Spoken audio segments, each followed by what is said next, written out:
Hey, Matter of Opinion listeners, it's me, Michelle Cottle. This week, the show is technically on vacation, but as you may have heard, the Georgia indictment of Donald Trump finally dropped. No way I could wait another week to talk about it, so I called up my legal genius friend and opinion columnist, David French, to take apart this fourth and possibly final indictment of Donald Trump. Okay, Michelle, so I heard you say on Matter of Opinion that this is your favorite indictment. Why is this your favorite? So before we knew any of the legal details, Georgia just seems like it would be an opportunity to be the perfect combination of serious crimes that were pretty easy to lay out for regular people. You know, things like pressuring public officials to find missing votes and intimidating poll workers and defrauding the state. I mean, this stuff is much worse, or it sounds much worse at least, than hoarding boxes of old papers in your super tacky bathroom. And they don't rely on some obscure legal strategy like the New York case does. But you're the legal guru, David, so tell me how serious a threat this is to Trump.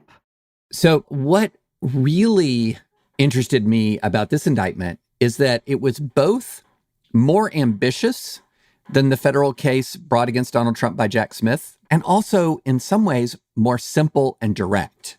So the more ambitious is easy to state. There's 19 defendants here. This is Fani Willis, the Fulton County District Attorney, sort of taking a swing at the entire Trump scheme and all of its participants, not just Donald Trump himself. And she's bringing in racketeering statutes that make it even more ambitious. But here's what's simple. The actual core underlying statutes that she is prosecuting Trump under are very easy to explain and are very focused on lying. Just to take one statute in particular, there's one that prohibits making false statements to Georgia state officials on matters under their jurisdiction. That's it.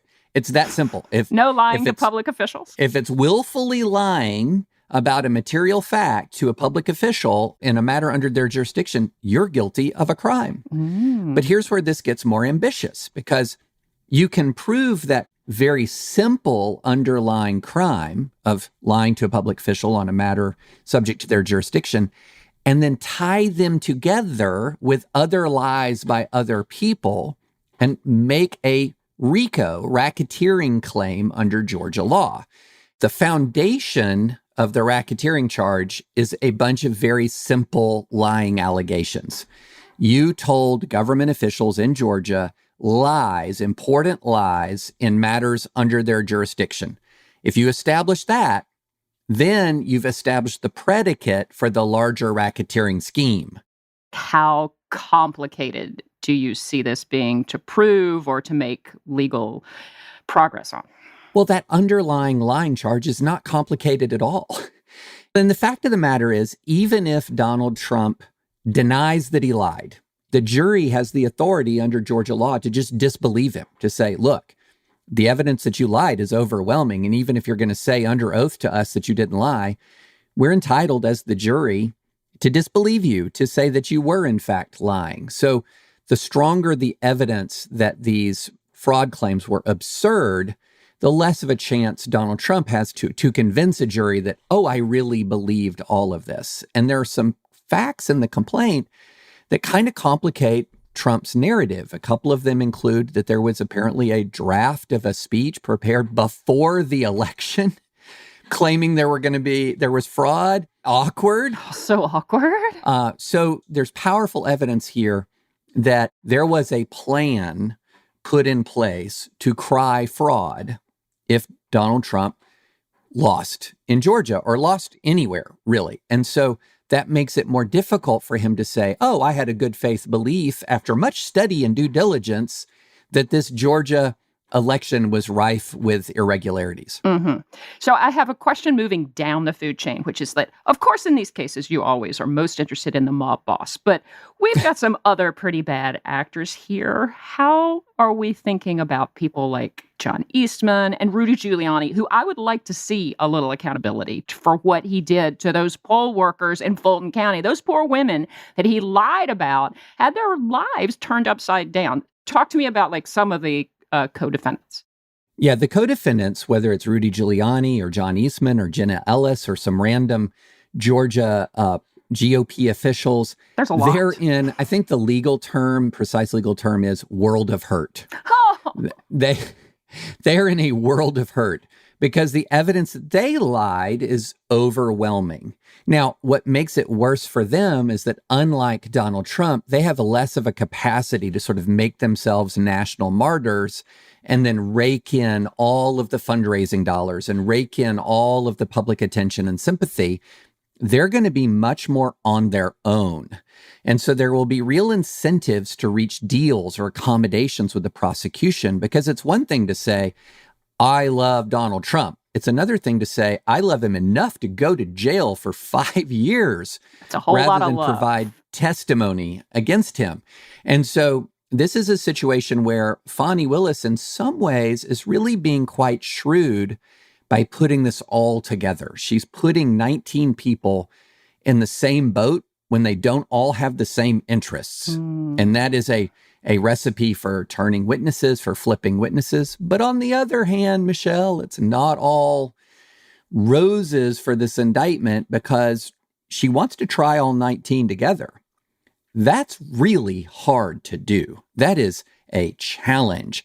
So if she persists in wanting to bring all 19 people together in the same trial, it's unlikely you will see that trial anytime soon. So if we're going to compare this to, say, the, next most recent indictment, which was the federal case brought by Special Prosecutor Jack Smith, focused strictly on Donald Trump's efforts to overturn the election and some of the events surrounding January 6th. That's more of a race car. It's built for speed. It's streamlined. It's just it's very targeted. Whereas this is, I don't know, it's more of a Winnebago. Everything can fit inside. It's going to move slower, but potentially has much more to offer. Is that kind of like they go together that way? One is fast and quick and narrow, and the other is like all over in an epic poem of sorts. I think that's pretty fair from just the standpoint of saying, who's involved in the case? In the Jack Smith, it's just Donald Trump. In Georgia, it's Donald Trump and 18 other people who did lots of different things. So that makes the Jack Smith case more streamlined in that very important sense. But in another sense, it's also got some complicators regarding the proof of the actual crimes themselves. And so it gets a little more complicated legally, even though it's more streamlined in applying to Donald Trump. And I have to say, again, back to why this is my favorite. I like my legal cases simple, or at least simple to explain. So I'm sticking by my position that Georgia is my favorite. Go Georgia. Yeah. I mean, here's the way to summarize the Georgia case. The Georgia case is about lies. It's about lying. It's about conspiring to lie. And it's about attempting to coax others to lie. That's what this case is. It's very easy to explain. It would be the kind of case that I would enjoy getting up in front of a jury and outlining. This is exactly the kind of case that a prosecutor chomps at the bit to try to get before a jury. So, Michelle, what do you think this case means politically? Is this just more support for Donald Trump in the primary, or is there something about this one that could be different? So I look at it in two different groups. One is the diehard MAGA folks, and to some degree, I guess, a little bit the softer Republicans. The rally around the Trump effect is going to kick in. This guy is under attack from the evil deep state and Democrats and whatever, and this cannot be allowed. People cannot be allowed to have his scalp, so to speak. But the question then is, when people sit down to figure out who they're going to vote for in the primaries in particular, are they worried that all of this might make him less able to win? Now, deep down in my soul, I think probably no, in part because the rest of the field is so weak that it's hard to get anybody to rally around them. But I like to think that enough people would sit down and say, he's kind of looking more and more like a bad bet and a loser. Do I think that's going to happen? No, but I really wish that would happen, because then we could have a general election that makes more sense. I couldn't agree more with you on this, that Republican primary voters are going to rally around Donald Trump because, Michelle, you and I were both from the South, and we know that in the South, pride really matters. Oh, you get that right? back up, and there is no going back. It's just... Exactly. And so Abandoning Trump now, for a lot of folks, would be sort of a tacit admission that all the people I don't like were right. This is a shame-honor society in the South, and these guys do not like to back away, not 1 inch, and they will dig in and they will dig in. But the problem is there's an awful lot of people who already have kind of 1 foot outside the Trump GOP tent. These suburban voters, a lot of people don't realize that Trump really lost the election, not in the cities, but in the suburbs. Mm-hmm. There's a lot of suburban voters who just are sick of it all, and they're on their way out and continuing to move on their way out. And an indictment like this, if you pay any attention to it all, just provides more ammunition for the idea that the Republicans, quite frankly, have lost their minds. I do share your hope that there are enough people who are just exhausted. I mean, he's a lot. Yeah. But again, the problem is, who are they going to rally around? So that's my concern and why I'm pessimistic in the extreme about the primary. But I'll go with your hope. Let's talk to some suburban voters. I think of it as a difference between Chamber of Commerce conservatives and Southern populists. So in the South, the Chamber of Commerce conservatives were the path past all of the racism and the segregation of years past. They were sort of saying, wait, let's get past all of this because it's bad for business. Do you remember, Michelle, this statement about Atlanta? It's the city too busy to hate. Exactly. Right?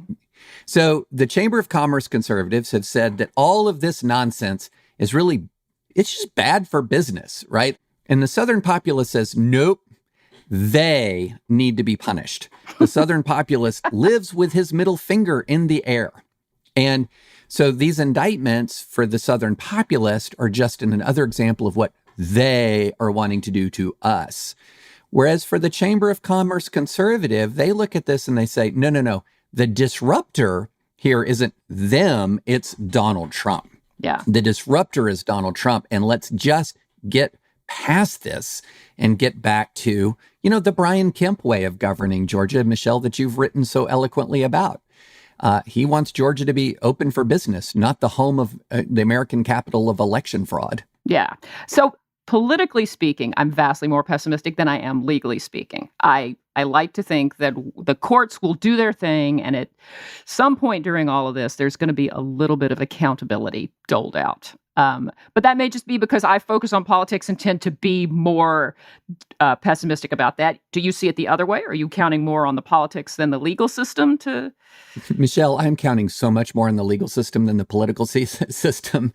And I have a lot of reasons to be more confident in the legal system than the political system. I mean, it's the legal system that turned away Trump's election challenges. It's the legal system that has put hundreds of January 6 rioters in prison or under indictment. It is the legal system that is bringing the fake electors to accountability. The legal system in all of this nightmare has functioned very well. It is an institution that has proven to be healthy.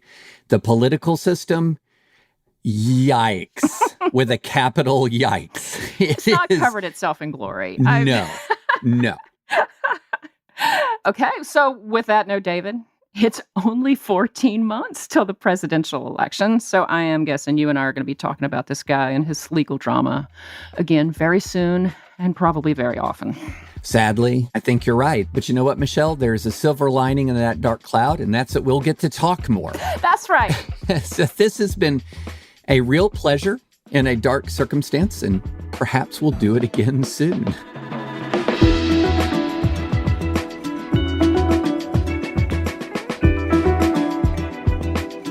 Thanks for listening. This conversation was originally recorded for the New York Times audio app. To listen to other short pieces from Opinion and across the New York Times, download the NYT audio app. And don't worry, my lovely co-hosts and I will be back in the feed next Thursday. Although we'll be a little bit later than usual with our reactions to the Republican primary debate. Promises to be a good time.